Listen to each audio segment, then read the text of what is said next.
Hello everyone, and welcome to Fresh Master Channel. Today, we are going to have some story from Reddit. But before we start, don't forget to subscribe, like the video if you enjoyed it, and leave a comment down below. These simple clips mean a lot to the future of this channel. The C-130 transport groaned against the Virginia wind as Captain Adam Round stepped onto the tarmac at Andrews Air Force Base. 2 years of surgeries had rebuilt his shattered left leg and reconstructed half his face, but nothing could repair what he'd discovered 3 months ago in that German military hospital. His wife thought he was gone. Better yet, she wanted this. The rehabilitation nurse had handed him the stack of returned letters with apologetic eyes. "These came back marked, addressee deceased," she'd said.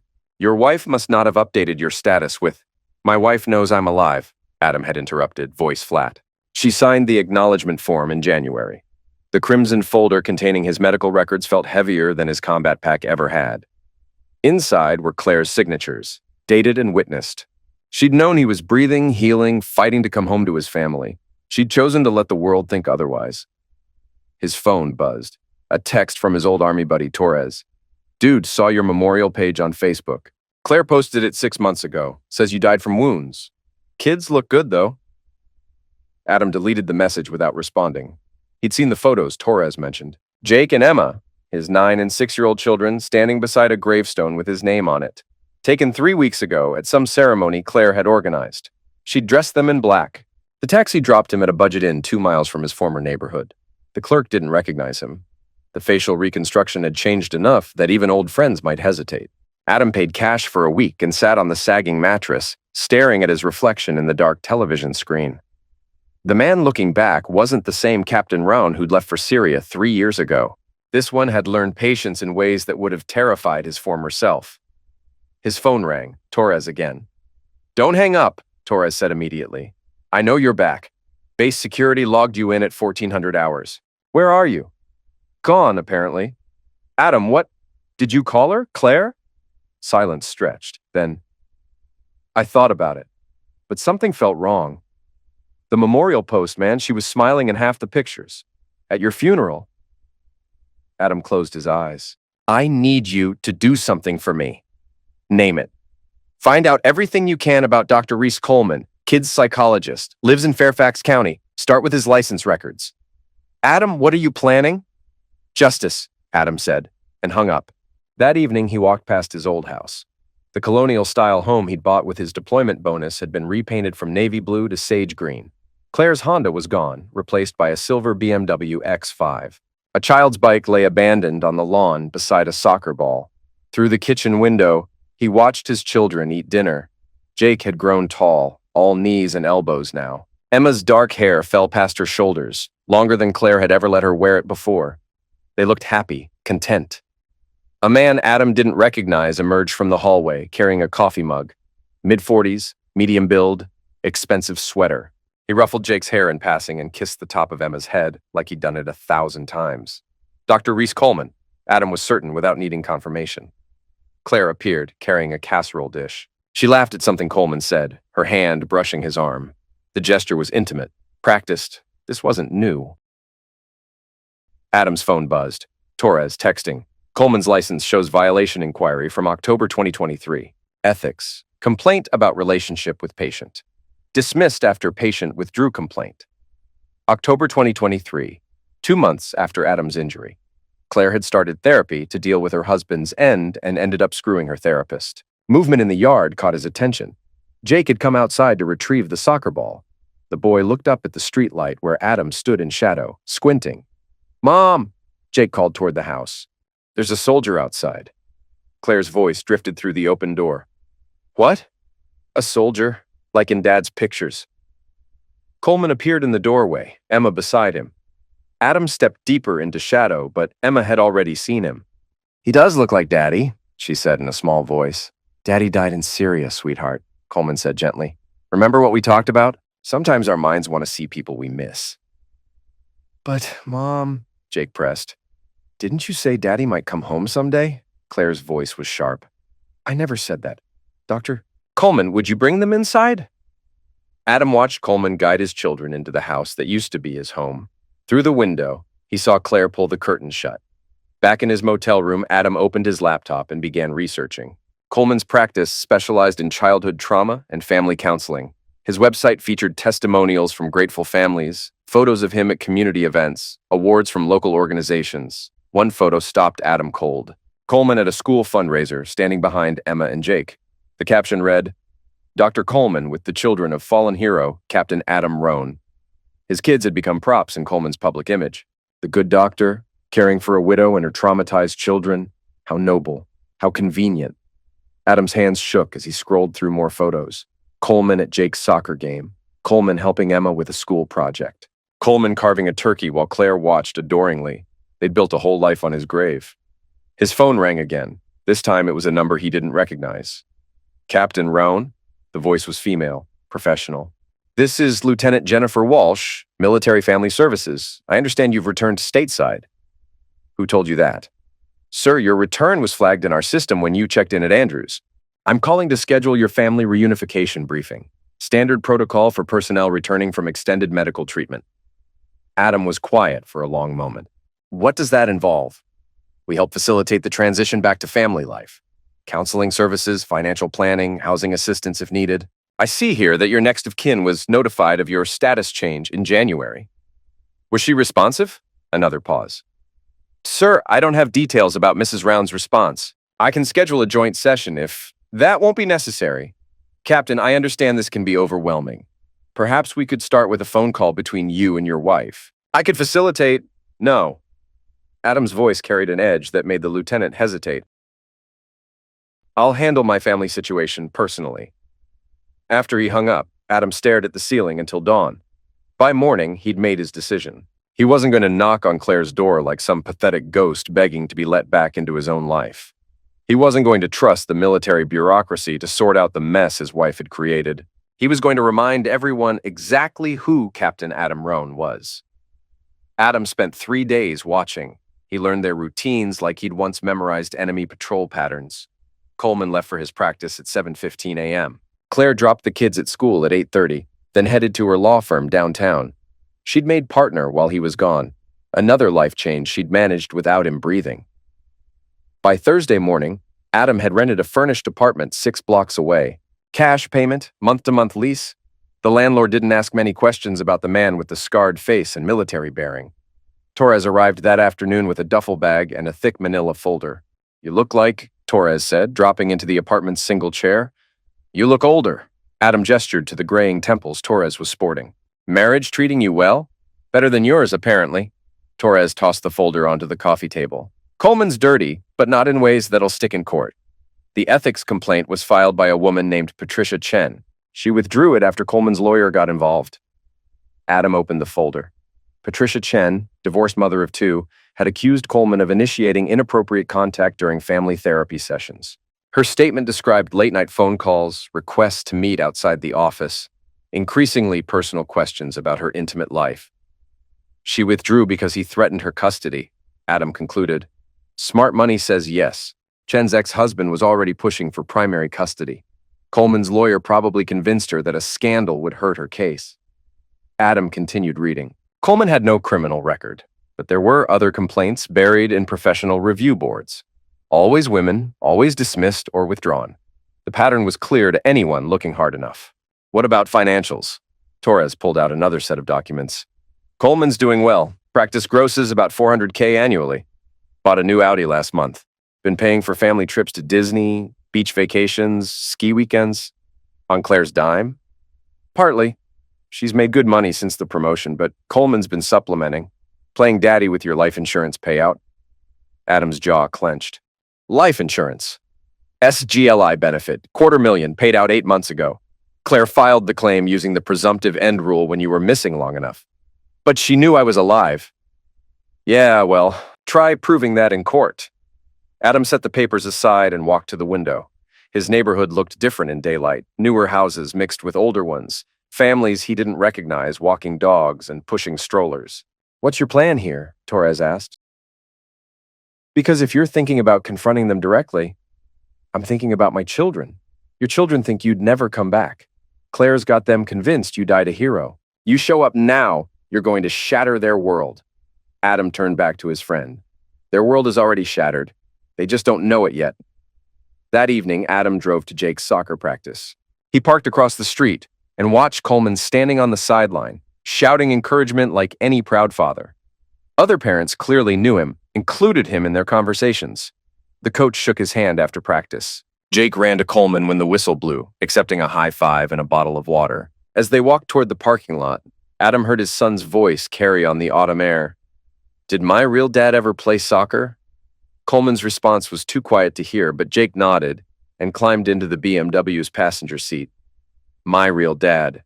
Like Adam was some abstract concept rather than a man who'd taught Jake to kick a ball before he could properly walk.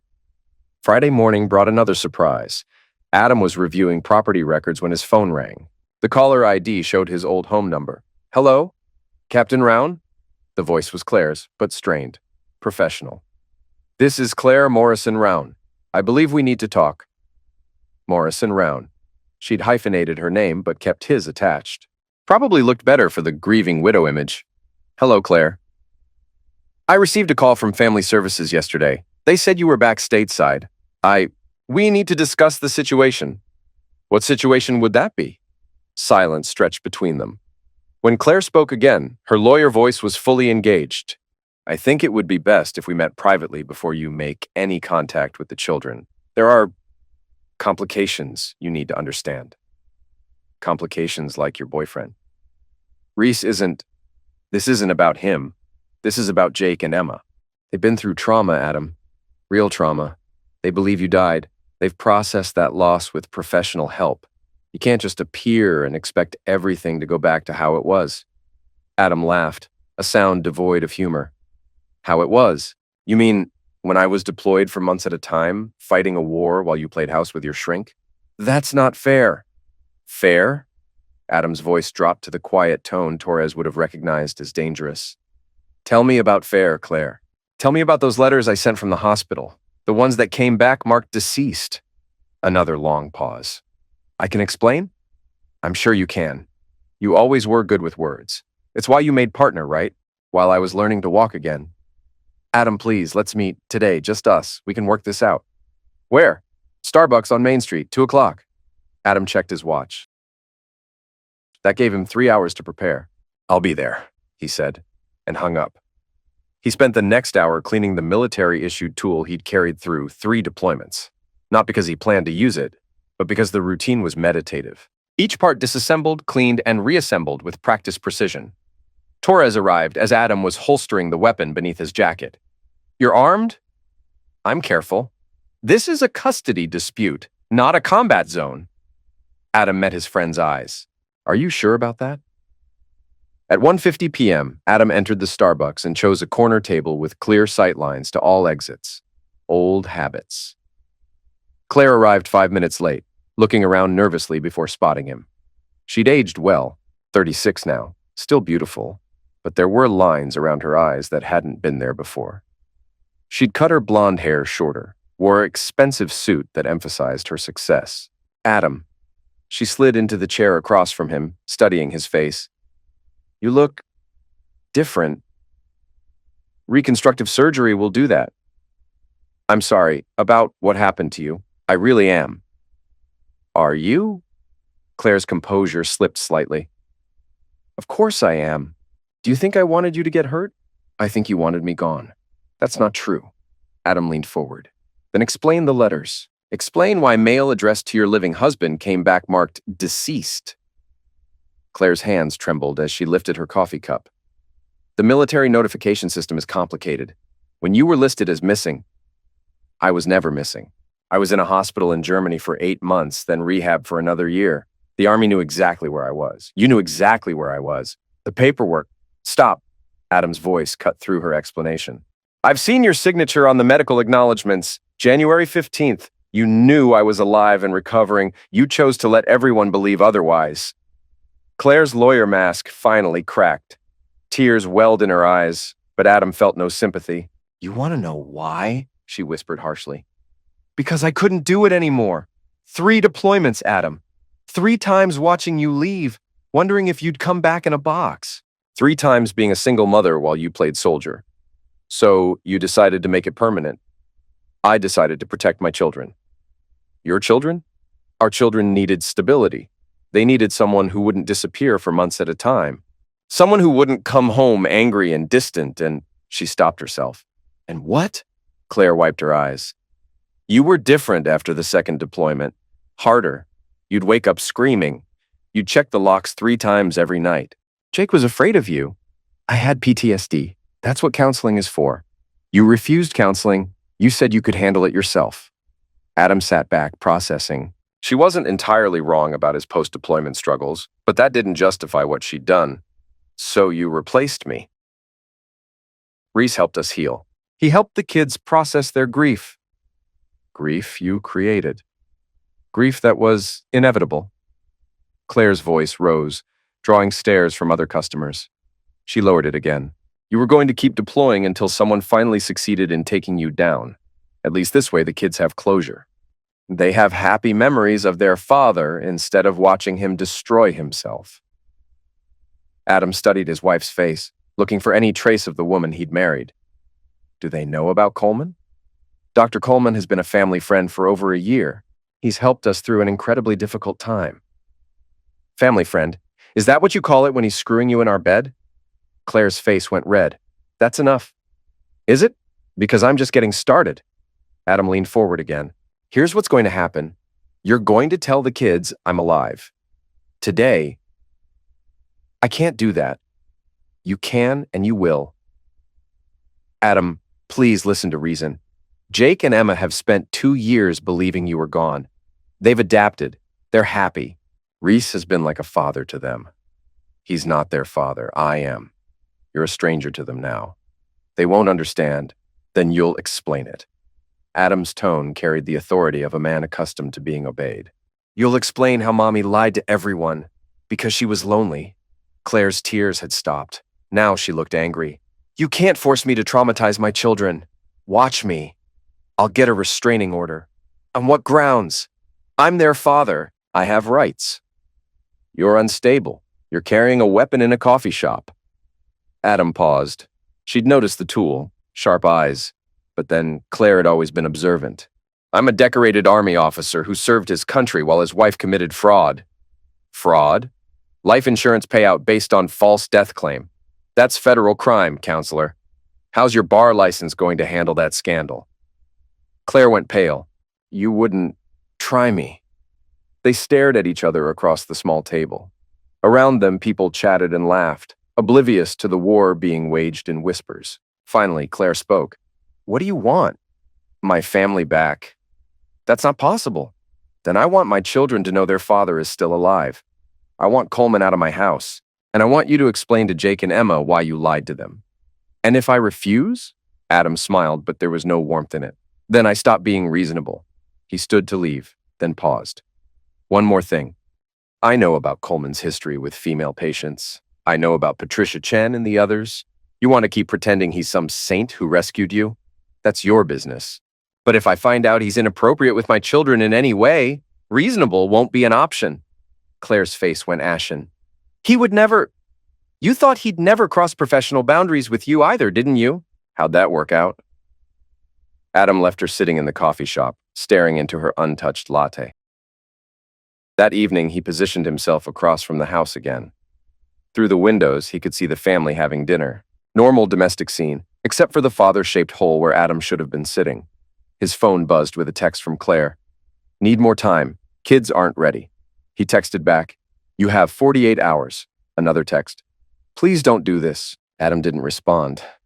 He'd given her a chance to handle this quietly. If she chose to make it difficult, he was prepared for that too. As he watched, Coleman got up from the dinner table and walked toward the window. For a moment, the two men looked directly at each other across the street. Coleman's face was puzzled at first, then alarmed as recognition dawned.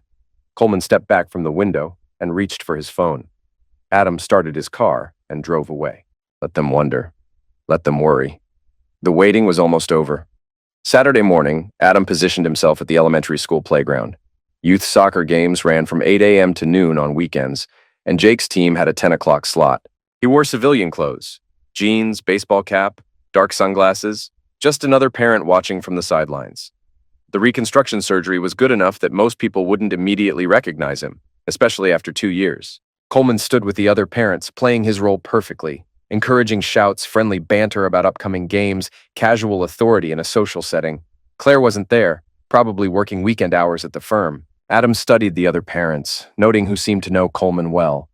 Soccer mom types who'd probably been through divorces themselves, drawn to the stable professional who'd stepped up for a widow and her children.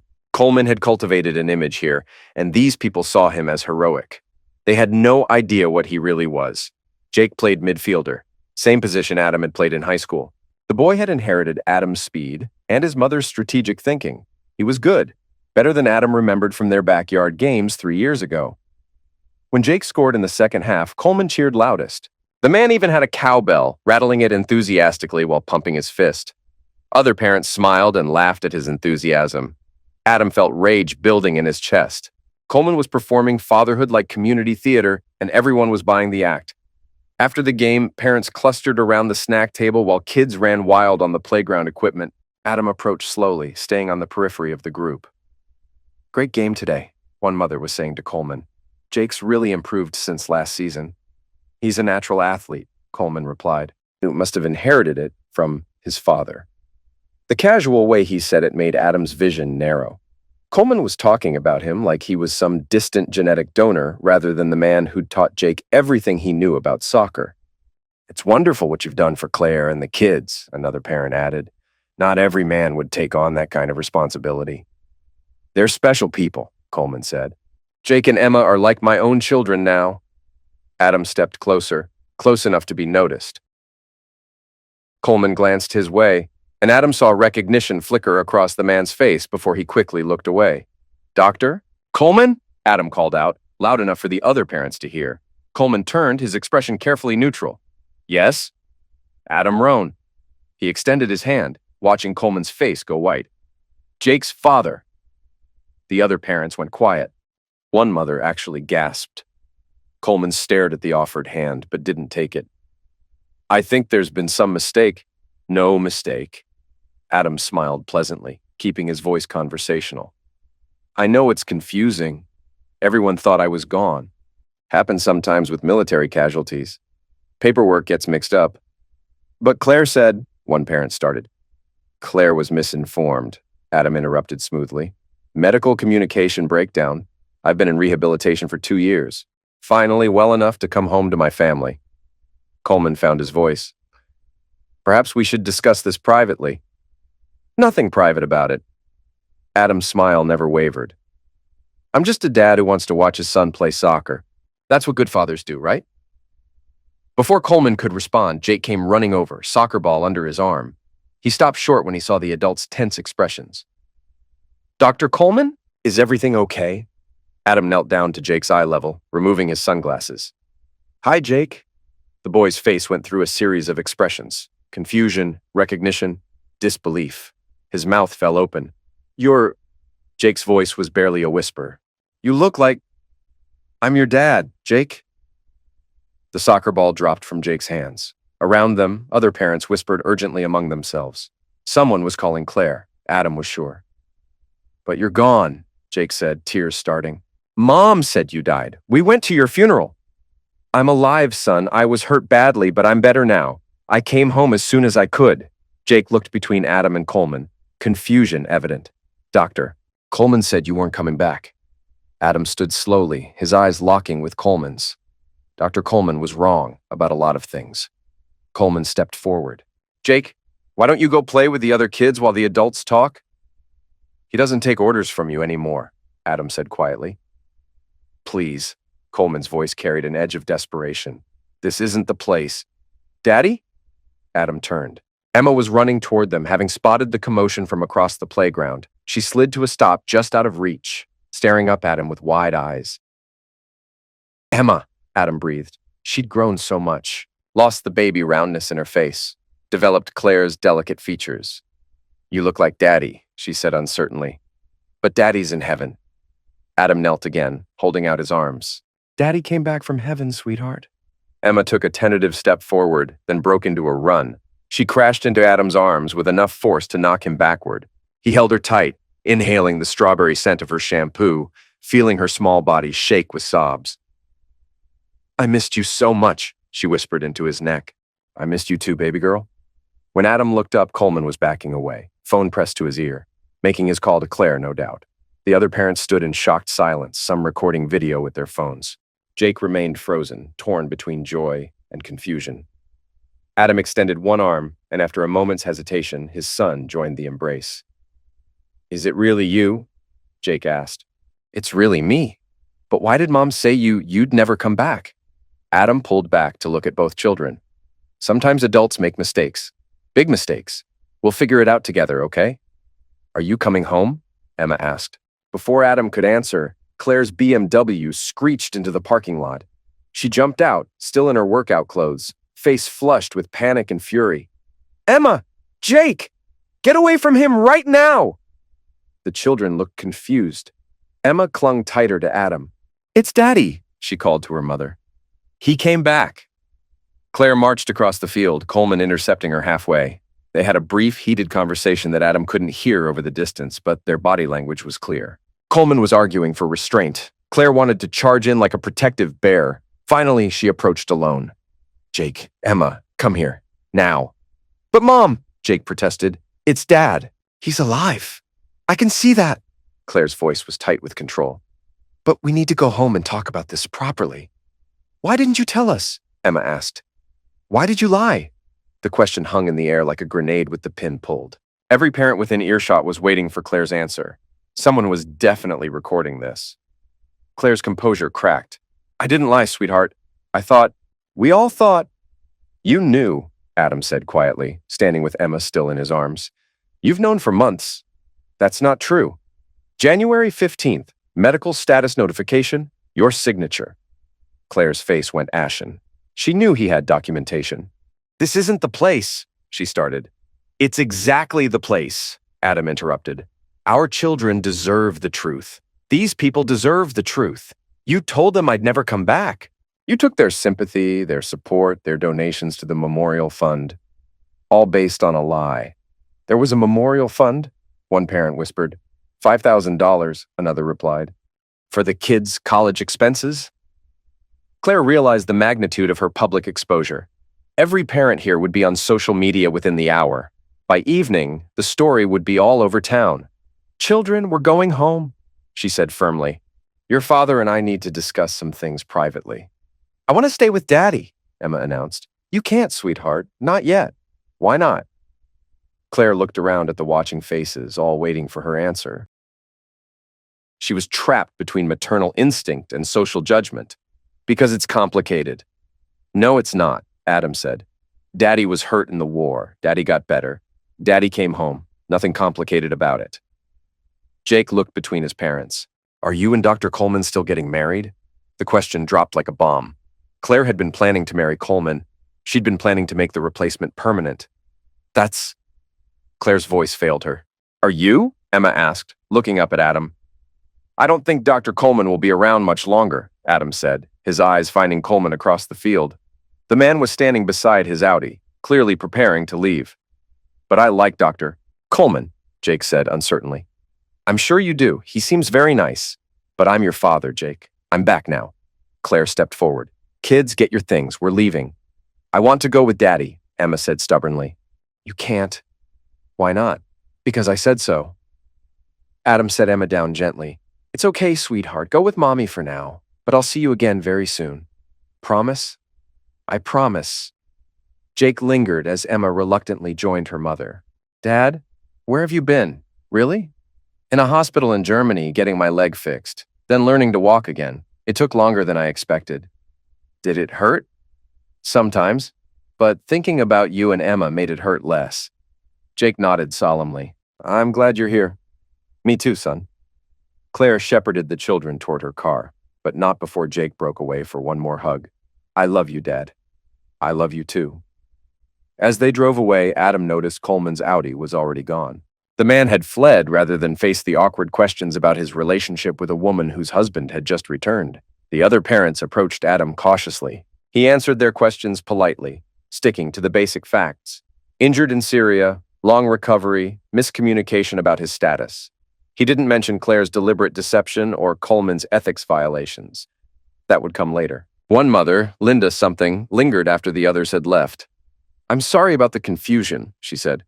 "Claire seemed so certain." "Claire was dealing with a lot of stress," Adam replied diplomatically. "Sometimes wires get crossed." "The memorial fund. I'm sure the money was intended for a good cause." Linda nodded awkwardly and left. Adam knew she'd be the first to start spreading the story online. He sat alone on the bleachers as the field emptied, processing what had just happened. The children's reactions had been everything he'd hoped for. Immediate recognition, genuine love, confusion about the adults' lies rather than anger at him. Claire's reaction had been predictable. She was in crisis management mode now, trying to control a narrative that was already spinning beyond her control. Coleman's reaction was the most telling. The man had run rather than explain himself to concerned parents. That suggested guilty conscience and poor judgment under pressure. Adam's phone buzzed with a text from Torres. "Saw the video on Facebook? Holy crap, man, you've really done it now." Another text. "Claire's lawyer called mine. Wants emergency meeting Monday morning." Adam smiled. Let them lawyer up. He had rights they couldn't take away, and he had truth on his side. Most importantly, he had his children back. They knew he was alive now. Claire couldn't stuff that genie back in the bottle. The war was officially underway. Monday morning brought a three-way conference in the offices of Harrison, Morrison, and Associates, Claire's law firm. Adam arrived with his own counsel, a former JAG attorney named Patricia Mills who specialized in family law and military cases. Claire sat at the head of the conference table, flanked by her senior partner and a family law specialist they'd brought in. She looked like she hadn't slept in days. Coleman was notably absent. "Before we begin," Claire's partner began, "I want to establish that my client acted in good faith based on the information available to her at the time." Mills smiled thinly.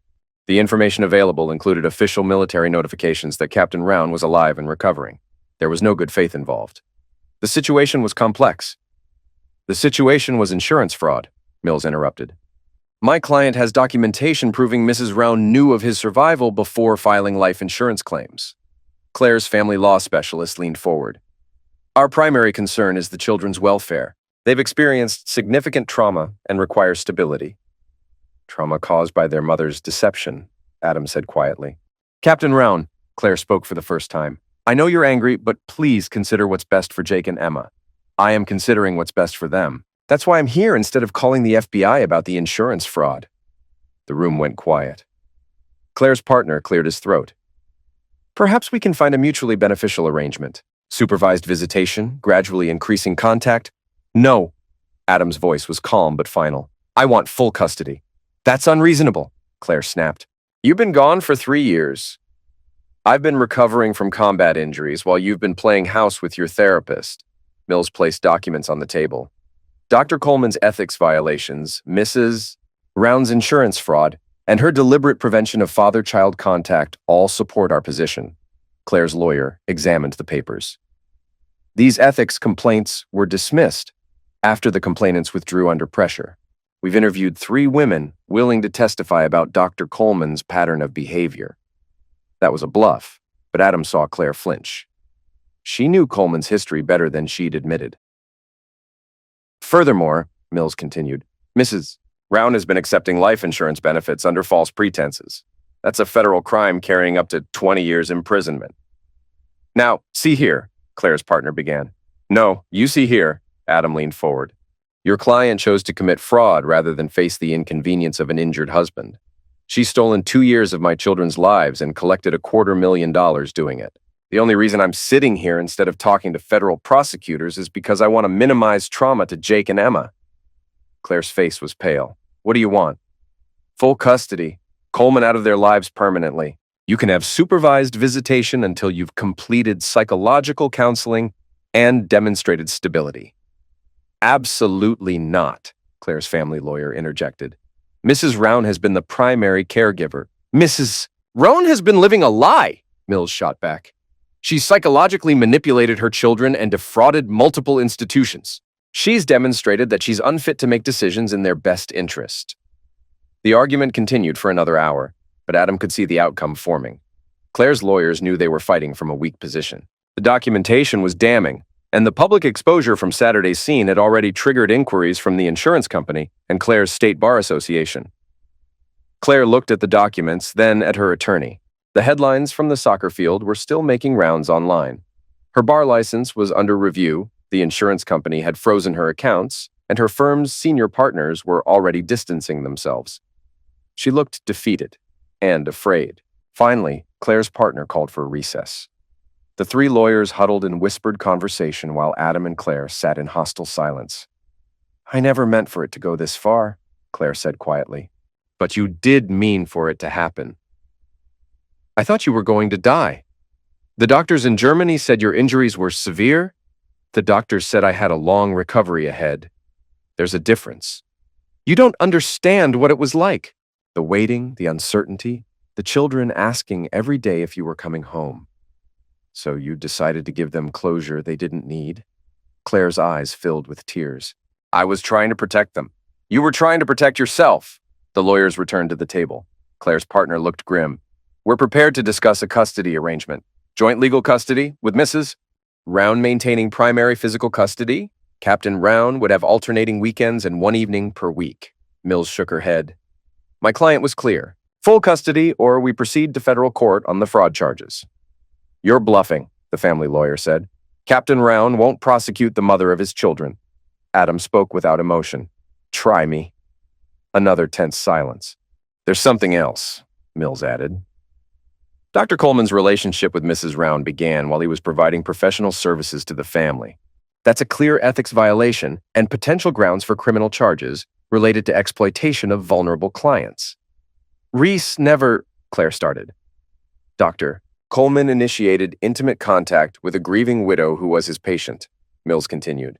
"He moved into the family home while being paid to provide psychological services. That's textbook exploitation." Claire's lawyers exchanged worried glances. They were beginning to understand the full scope of their client's legal exposure. "What about Dr. Coleman's contact with the children?" Adam asked. "Has there been any inappropriate behavior?" "Of course not," Claire said immediately. "You were sure there wouldn't be inappropriate behavior with you either," Adam replied. "How did that work out?" The implication hung in the air. Even without evidence of wrongdoing with the children, Coleman's pattern of boundary violations was clear. "I want him evaluated," Adam continued. "Full psychological assessment, polygraph examination, and complete cessation of contact with Jake and Emma pending the results." "That's excessive. That's non-negotiable." Claire's senior partner stood. "We need time to consult with our client privately." "You have until 5 p.m. today," Mills said. "After that, we file federal charges and petition for emergency custody." As they left the building, Mills turned to Adam. "You know they're going to accept some version of your terms." "I know. You also know this is going to get ugly. Claire's going to fight back." Adam thought about his children's faces on Saturday morning. The joy, the confusion, the love. Then he thought about Coleman's cowardly retreat and Claire's desperate lies. "Let her fight," he said. "I've been training for this war longer than she has." That afternoon, Claire's lawyers called with a counteroffer: joint physical custody, alternating weeks, and a graduated reduction of Coleman's involvement over 6 months. Mills rejected it immediately. At 4:45 p.m., they called back. Claire would accept primary custody to Adam, supervise visitation for herself, and immediate cessation of Coleman's contact with the children. In exchange, Adam would not pursue federal fraud charges. "One more condition," Adam told Mills. "Coleman submits to the psychological evaluation and polygraph. If he passes, he can have minimal supervised contact in public settings only. If he fails or refuses, permanent restraining order." At 4:59 p.m., Claire's lawyers agreed. Adam had won the first battle, but he knew the war was far from over. Claire wouldn't accept defeat gracefully, and Coleman had too much to lose to simply disappear. But for now, his children would be coming home. The custody transfer happened under court supervision the following Friday. Adam arrived at the Family Services building with Torres as backup and a U-Haul truck containing 2 sets of bunk beds, toys, and enough clothes to outfit a small army. Claire was already there with Jake and Emma, both children clutching overstuffed backpacks. Her eyes were red-rimmed, and she kept smoothing Emma's hair with nervous gestures. "Remember what we talked about," she was telling them. "You call me every night at 8 o'clock. If you need anything at all, you tell the social worker immediately." "We will, Mom," Jake said solemnly. Emma was crying quietly. "I don't want to leave you. Adam's chest tightened. This was the hardest part. The children being caught between their parents' war. "It's going to be okay, sweetheart," he said gently. "Mom will see you every weekend, and you can call her whenever you want." The social worker, Mrs. Peterson, reviewed the custody order one final time. "Captain Round, you understand that this arrangement will be reevaluated in 60 days? "I understand." "Mrs. Morrison Round, you understand your visitation schedule and the requirements for supervision?" Claire nodded tightly. She'd been assigned a court-appointed supervisor after Adam's lawyers raised concerns about her stability. "Where's Dr. Coleman?" Emma asked suddenly. The adults exchanged glances. Coleman had been avoiding all contact since the soccer field confrontation. "Dr. Coleman won't be coming around for a while," Claire said carefully. "Why not?" "It's complicated, sweetheart." Jake looked suspicious. "Is it because Dad doesn't like him?" "It's because Dr. Coleman needs to take a break," Adam said. "Sometimes adults need time to figure things out." Emma accepted this explanation, but Jake remained skeptical. At 9, he was old enough to sense the undercurrents of adult conflict. The transfer itself was awkward but peaceful.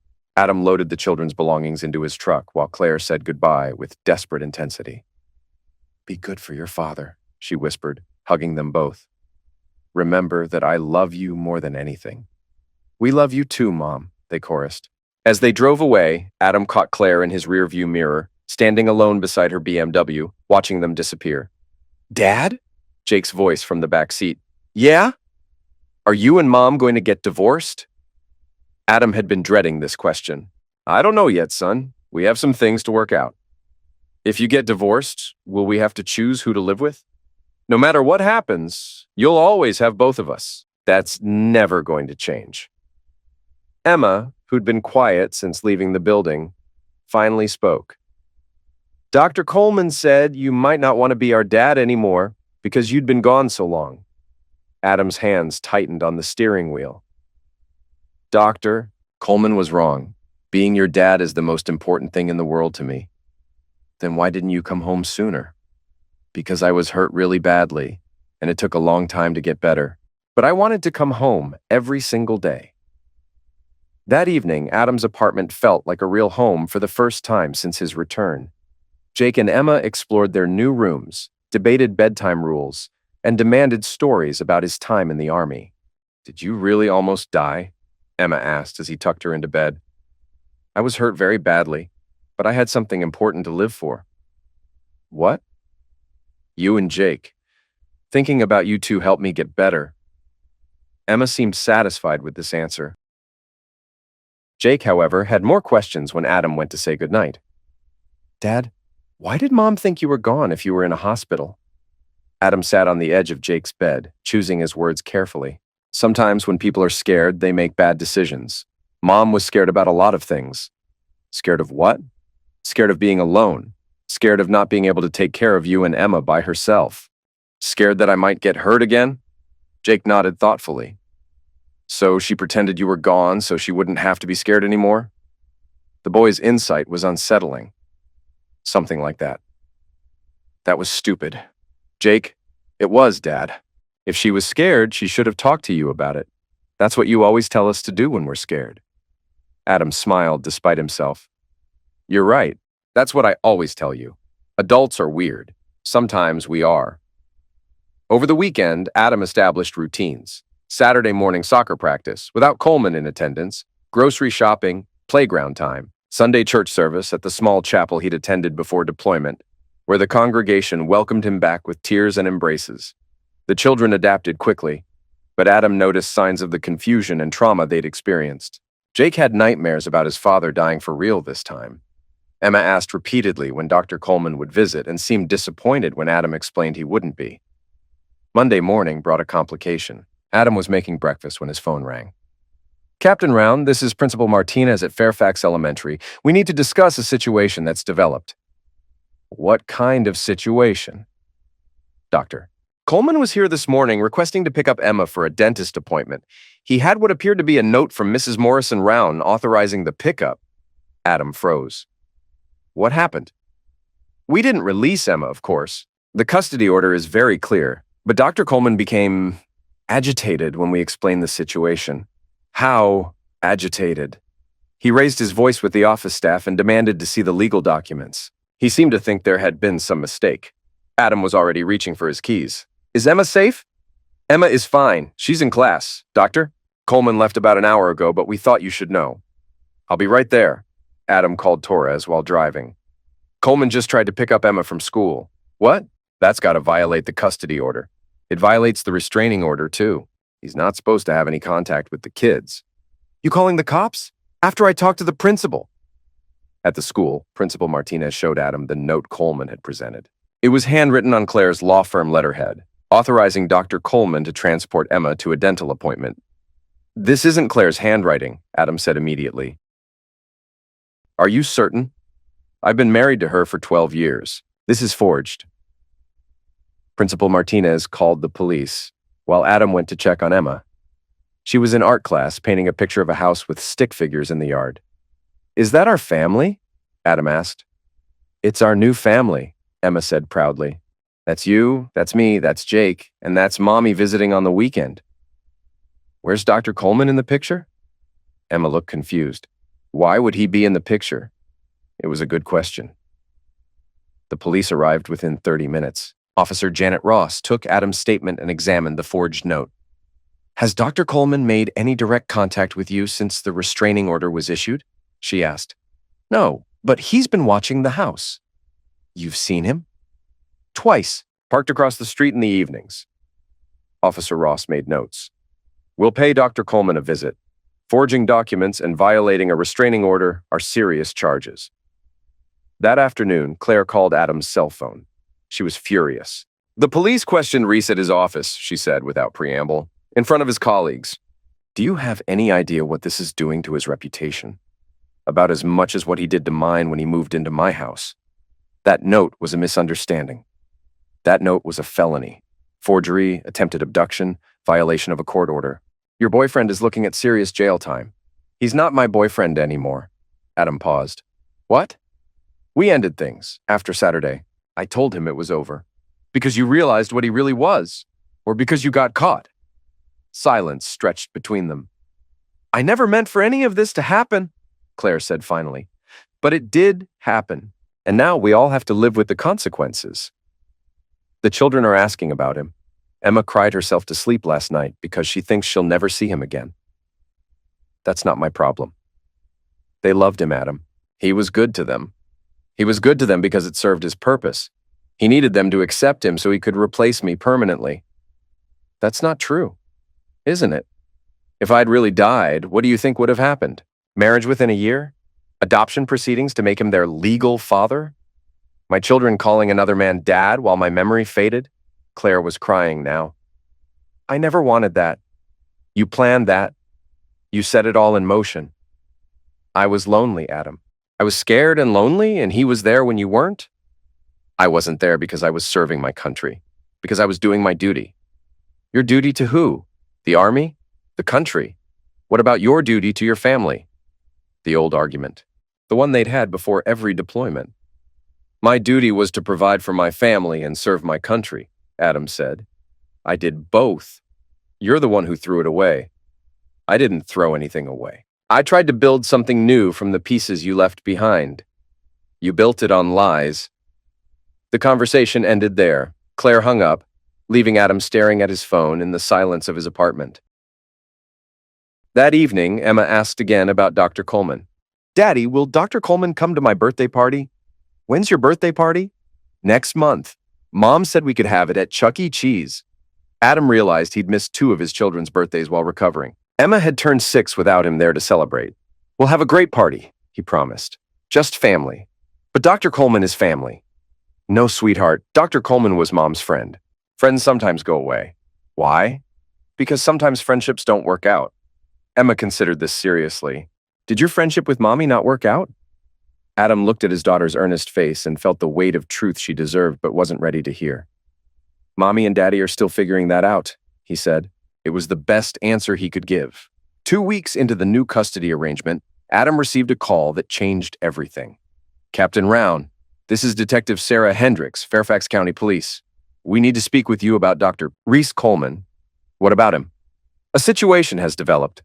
Can you come to the station? An hour later, Adam sat across from Detective Hendricks in an interview room. She was mid-40s, experienced eyes, no-nonsense demeanor. Doctor, Coleman was arrested this morning on charges related to the forged school note, she began. During the investigation, we uncovered some additional concerns. What kind of concerns? His computer contained files that suggest he's been monitoring your family extensively. Photos taken with telephoto lenses, documented schedules of your children's activities, detailed notes about their behavior and routines. Adam felt ice in his veins. For how long? Based on file dates, approximately 18 months. Long before he moved into the house? He was stalking them. It appears so. There's more. Detective Hendricks opened a folder. We found communications with a private investigator. Doctor, Coleman paid to have you investigated while you were in the hospital in Germany. Investigated how? Medical records, military service history, psychological profiles. He was trying to determine your likelihood of recovery and return home. Adam stared at the detective. Coleman hadn't just opportunistically moved in on a grieving widow. He'd systematically planned to replace Adam, going so far as to spy on his family and monitor his medical condition. There's something else, Detective Hendricks continued. We found evidence that Dr. Coleman may have been manipulating Mrs. Morrison Roan's therapy sessions to encourage dependency. How?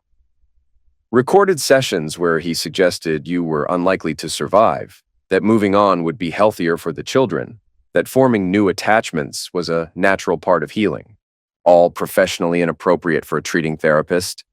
Adam's hands clenched into fists. He engineered the whole thing. That's how it looks. Mrs. Morrison Roan has agreed to turn over her therapy records for review. Where is he now? Released on bail this morning, but there's a complication. Detective Hendricks leaned forward.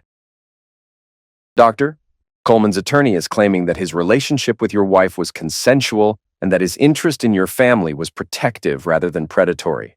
Protective of what? That's where it gets interesting. Coleman's been telling people that you're unstable, potentially dangerous. He claims Mrs. Morrison Roan confided fears about your mental state and capacity for violence. Adam sat back. That's ridiculous. Is it? You're a decorated combat veteran with confirmed PTSD. You've made threats against Dr. Coleman. You carry a concealed weapon. I haven't threatened anyone. Your exact words to Mrs. Morrison Roan were, I stopped being reasonable. Your exact words to Dr. Coleman were, you're not their protector. Both could be interpreted as threatening. Adam realized he was being maneuvered into a corner.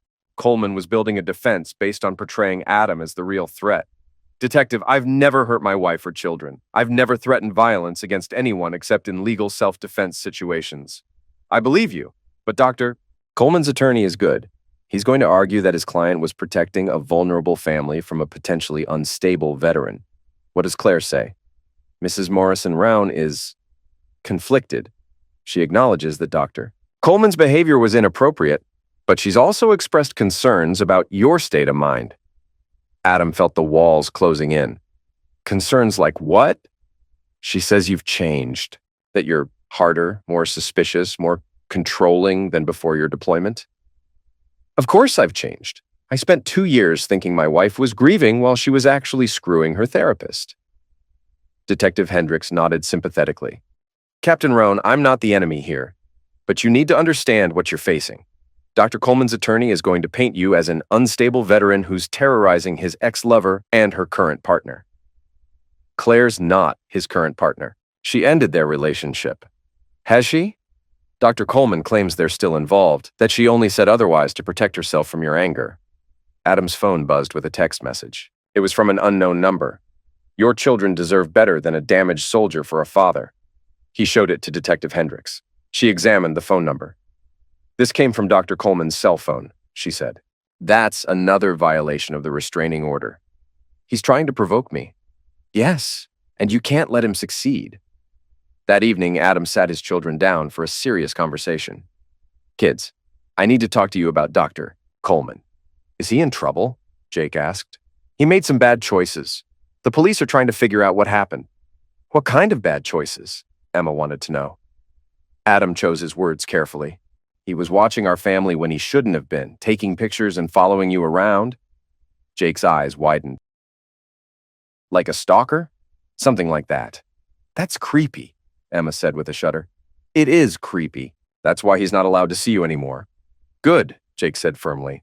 I never liked him anyway. You didn't? He tried too hard, and he always asked weird questions about you. What kind of questions? Like if you were mean to us before you left, if you yelled a lot, if we were scared of you. Adam's pulse pounded in his ears. Coleman had been interrogating his children, trying to build a case for Adam's instability. What did you tell him? I told him you were the best dad ever and that I missed you every day. Adam hugged his son tightly. Thank you for telling me the truth. Emma climbed into his lap. Daddy, why did Dr. Coleman want to take pictures of us? I don't know, sweetheart, but he's not going to do it anymore. The next morning brought more bad news. Adam's lawyer called with an update on Coleman's case. His attorney filed a motion to dismiss the charges, Mills said. They're claiming he was acting in the best interests of the children based on legitimate concerns about your mental health. What evidence do they have for my mental health issues? Statements from Claire about your post-deployment behavior. The fact that you've been armed during confrontations. Your refusal to engage in family counseling. I never refused counseling. It was never offered. It was offered through family services. Claire claims you declined. Adam had no memory of declining counseling, but he'd been focused on other priorities since returning. There's more, Mills continued. Coleman's attorney is requesting a psychological evaluation for you as part of the custody proceedings. On what grounds? Your wife's allegations of behavioral changes and potential violence. Adam felt the trap closing around him. Every move he'd made to reclaim his family was being reframed as evidence of instability. What do you recommend?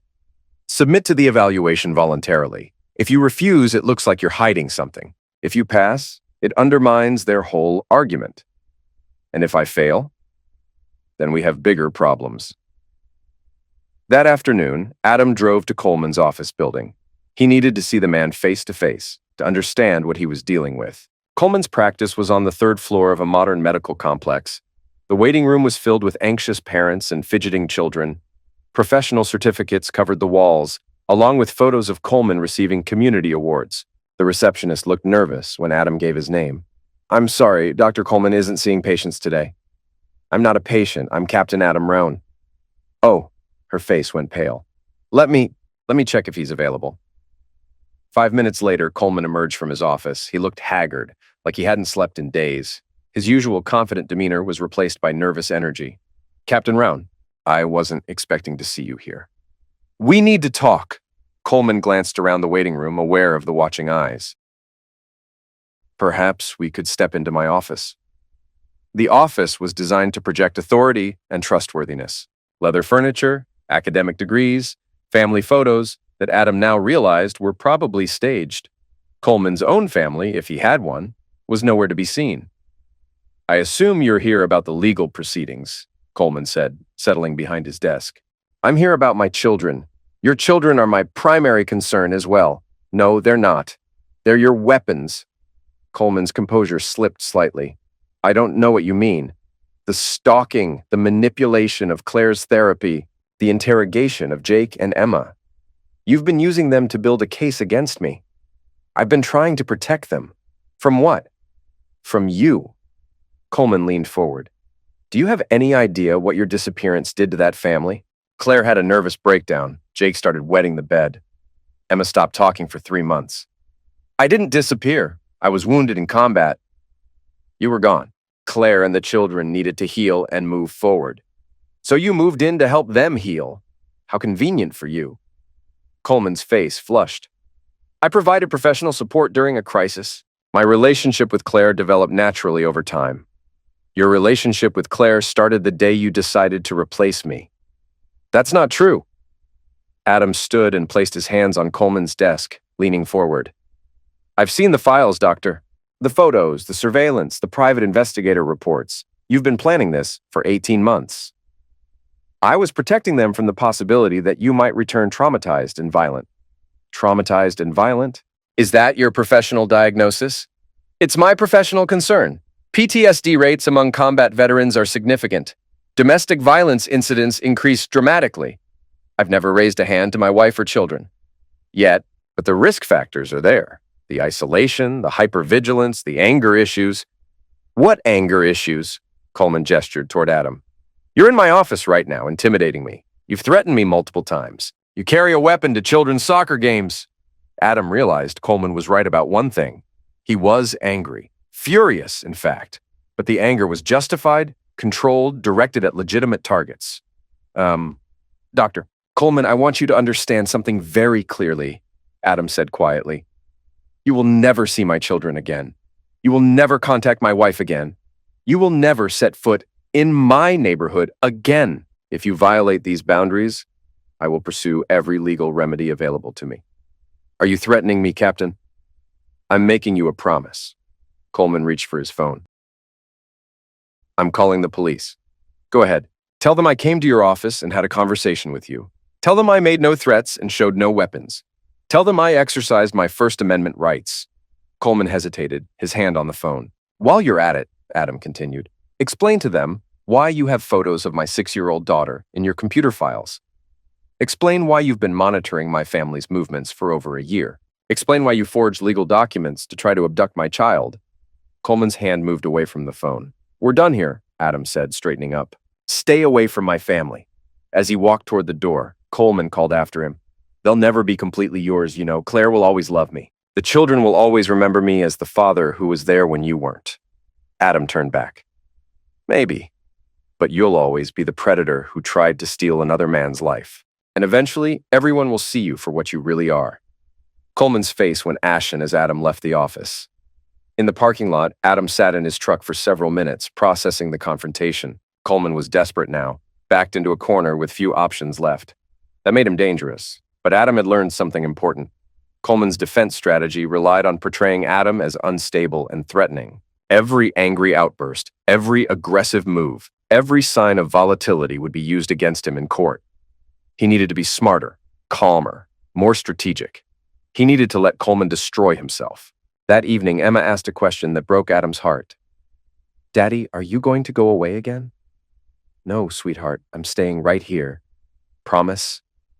I promise. But as he tucked her into bed, Adam wondered if it was a promise he could keep. The legal system was turning against him, his wife was conflicted about her loyalties, and Coleman was building a case designed to paint Adam as the real threat to his family. For the first time since returning home, Adam began to doubt whether he could win this war. But he was certain of one thing.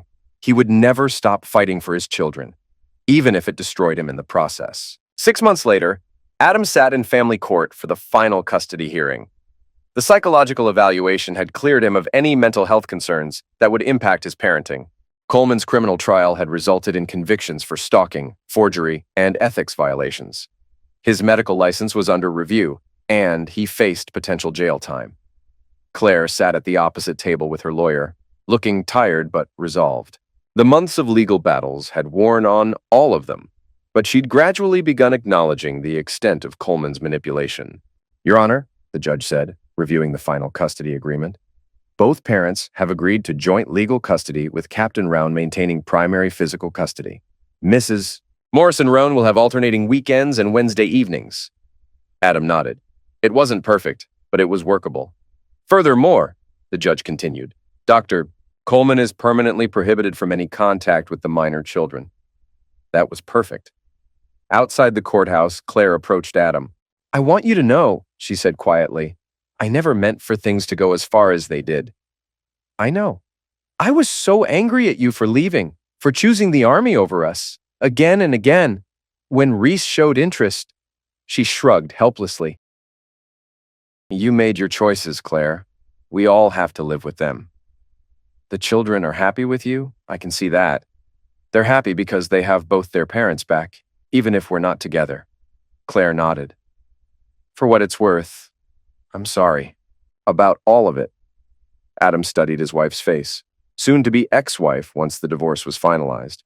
He could see genuine remorse there, but also the fundamental selfishness that had led to this moment. I'm sorry, too, he said. Sorry it took me so long to realize what was really important. They walked toward their separate cars, their marriage effectively over, but their shared responsibility as parents just beginning a new chapter. At home, Jake and Emma were waiting with Torres and his wife Maria, who'd become regular babysitters. How did it go? Jake asked anxiously. Everything's settled, Adam said. You'll keep living here with me and you'll see Mom every weekend. What about Dr. Coleman? Emma asked. Dr. Coleman won't be coming around anymore. Emma nodded matter-of-factly. Good. I like it better with just us. That evening, Adam helped Emma with her homework while Jake practiced guitar in his room. Normal family sounds in a normal family home. His phone buzzed with a text from an unknown number. This isn't over. Adam deleted the message without responding. Coleman could send all the texts he wanted from whatever jail cell he ended up in. The legal system had spoken, and Adam had his children back. Later, after the kids were asleep, Adam sat on his apartment balcony looking out at the Virginia suburbs. He'd fought overseas to protect American families. Now he'd fought at home to protect his own family. Both wars had cost him more than he'd expected, but both had been worth fighting. His phone rang. Torres. How you feeling? Like I can finally breathe again. Good, because Maria wants to know if you're bringing the kids to Sunday dinner this week. Adam smiled. We'll be there. And Adam, you did good.